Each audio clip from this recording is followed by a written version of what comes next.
Black hole মহাবিশ্বের সবচেয়ে আকর্ষণীয় এবং রহস্যময় বস্তুগুলোর মধ্যে একটি, তবে এগুলি অনেক বিভ্রান্তি এবং মিথকেও অনুপ্রাণিত করেছে। এর প্রধান কারণ, অনেকে আমাদের কাছে ব্ল্যাক হোলের বিভিন্ন বিষয় ভুলভাবে উপস্থাপন করে, যা আমরা অনেক সময় সঠিক হিসেবে মেনে নেই। আজকের এই ভিডিওতে আমরা পদার্থবিজ্ঞানের আলোকে ব্ল্যাক হোল সম্পর্কে বিভিন্ন ভুল ধারণা এবং মিথ আপনাদের সামনে তুলে ধরব। ব্ল্যাক হোল সম্পর্কে আমাদের একটি ভুল ধারণা হলো এটি আমাদের মহাকাশ ভ্রমণের ক্ষেত্রে শর্টকাট পথ তৈরি করে দেয়, যার সাহায্যে আমরা এক স্থান থেকে অনেক দূরের স্থানে মুহূর্তের মধ্যেই ভ্রমণ করতে পারি, অথবা ব্ল্যাক হোলে অন্য ডাইমেনশন বা ইউনিভার্সে যাওয়ার পোর্টাল আছে। এই সব ধারণা আমরা পেয়ে থাকি বিভিন্ন সায়েন্স ফিকশন মুভি থেকে। যেমন জনপ্রিয় ইন্টারস্টেলার মুভিতে আমরা দেখতে পাই ব্ল্যাক হোলের মধ্য দিয়ে অন্য ডাইমেনশনে যাওয়া হচ্ছে। এই বিষয়টি সঠিক নয়।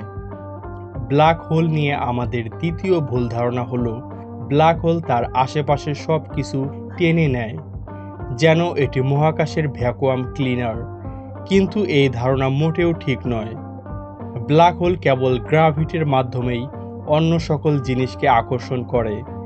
তাই ব্ল্যাক হোল থেকে যথেষ্ট দূরত্ব বজায় রাখলে সকল কিছুই নিরাপদ। এমনকি আমাদের সূর্য যদি সমান ভরের ব্ল্যাক হোলে পরিণত হয়, তবে আমাদের পৃথিবী একইভাবে সূর্যের মতো ব্ল্যাক হোলকেও ফোকাসে রেখে ঘুরবে। আমাদের পৃথিবী ব্ল্যাক হোলের মধ্যে পতিত হবে না। এমনটা হবে কারণ সূর্য এবং ব্ল্যাক হোলের ভর একই হওয়ায় তাদের গ্র্যাভিটিও সেম হবে। তবে আমাদের পৃথিবীতে তখন কোনো আলো থাকবে না, শুধুই অন্ধকার।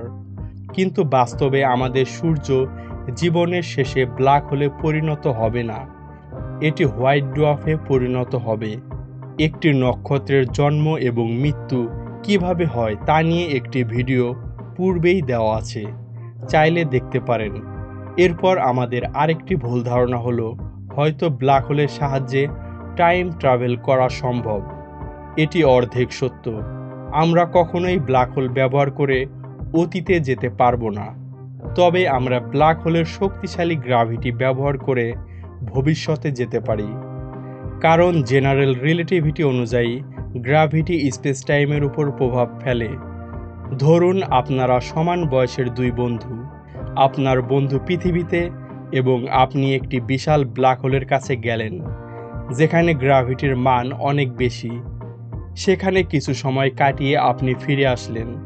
এখানে আপনি ফিরে এসে দেখবেন আপনার বন্ধুর বয়স অনেক বেড়ে গিয়েছে, আপনার বয়স তেমন বাড়েনি, অর্থাৎ আপনি ভবিষ্যতে চলে গিয়েছেন।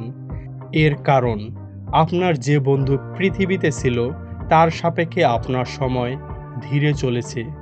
এই বিষয়টি খুব সুন্দরভাবে দেখানো হয়েছে ইন্টারস্টেলার মুভিতে, যেখানে কুপার অভিযান শেষে তার মেয়েকে অনেক বেশি বয়স্ক দেখতে পান। আজকে এ পর্যন্তই। আপনাদের মতামত জানাতে নিচে কমেন্ট করতে পারেন। সবাইকে ধন্যবাদ।